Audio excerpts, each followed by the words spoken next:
Roosimine in 2 colors or more can add depth and specialty to your designs. I'll show you quickly how to add and work with 2 colors in a row. So I've already worked with 1 color up to the row where I'm going to add my 2nd color in. I'm just going to work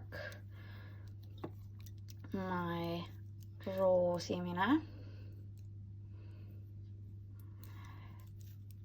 up to the point where I'm going to introduce my 2nd color. So I'm just going to do the float before, so I'm going to create a 2nd shape in a different color centered by my 1st color. So I've worked along, so I'm now at the point where I'm going to introduce my 2nd color. Now you're going to follow the same principles as doing with 1 color. So I'm going to just drop it in place, leaving myself a tail for weaving in. So my float for this round is just going to be 1 stitch. So I'm going to work it just like I've done previously. And essentially when you're doing 2 colors for your design, you work each color separately, much like Fair Isle. So you're just treating it one at a time. So I finished working the orange, which is my 2nd color. Tighten that in a little bit.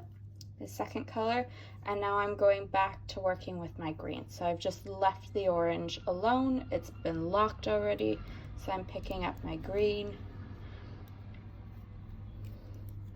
so I can finish working the float needed in the green. And you'll do it just like you would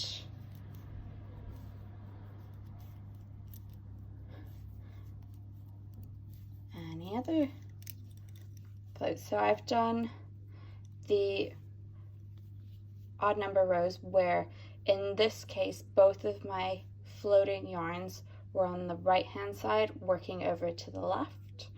You may have circumstance when you're joining your additional color, like your orange, where the green might be starting from the left and sweeping over in the loop to the right. Basically, you're treating your colors separately. So you just work each color, whether the yarn's on the left or the right, as you would in the previous tutorial video I've done, showing how to do it just with 1 color. So I'm going to work around and come back to my design to do the even rows and show you how that works again.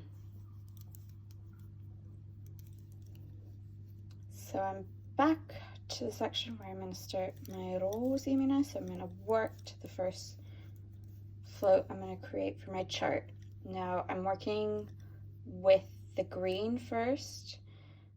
So in this case, my yarns are on the left. I'm going to bring them over to the right. Now, again, when you're working with 2 or more colors, you just want to work with 1 color at a time for each float you're working. So I'm going to start with my green. I'm making my giant loop towards the front, so over the needle, come around, put it in between stitches I have between the needles. I'm going to work my green float now.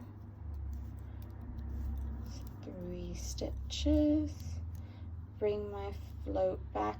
Make sure that your loop's long enough to cover the whole row of this chart.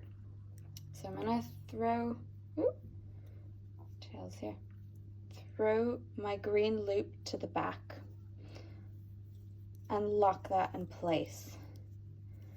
So now I'm ready I've moved on to my orange. So I'm just working the cross here in my accent. Here it's in blue, I'm going to do it in orange to show you. So again, I'm ignoring my green at the moment. I'm going to do the same thing. Now in this case, because it's centered, what I tend to do is I will pull the orange through my loop. I've got a little bit too much of a tail showing there.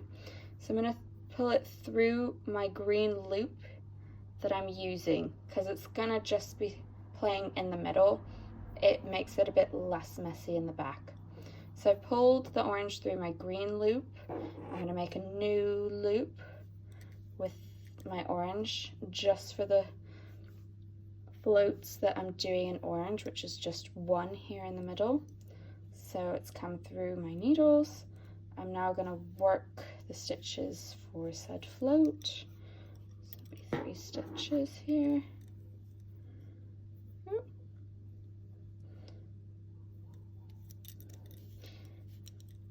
It can get a little messy when you're working with a few because you've got a lot of strands floating around. So I've done my 3, pull that back to the back there, lock it in. And what I'll do is, just to make my life a little bit easier back here, I'm going to just tighten up the orange. And what you'll see is it's gone nicely in there. So it's come over. When you're working with 2 colors, when they cross over each other in the back, you'll see them, but it's a nice finish. So now I'm going to finish off my green here.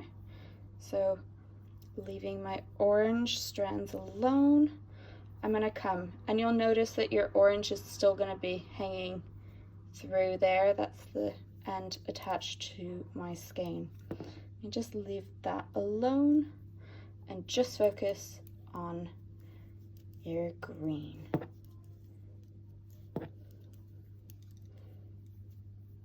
Come back, lock that in place. Just finish off this needle. And fun bit, I will now tighten my green in place. So I've now done 2 rows, so an odd number and an even number row, and you carry on doing that. So you just treat each color separately. I know it's important, so when you've got something centered, pulling it through on those even rounds through the center so that you're not twisting in the back and you get a nice clean back. When I'm working multicolored Roosimine, I usually don't use yarn bobbins, but leave my inlay yarn still attached to the skeins I'm using. The only times I do cut it off into smaller amounts, like a yarn bobbin you could say, is when I'm working something small, like this little cross. I would cut off just what I need. But most of the time, I wait until I've finished working a complete shape before I cut it. In some circumstances where I'm working things stacked upon each other, I just carry those 2 colors along with me so I don't have as many ends to weave in. You can always cut and weave in, it's never a problem.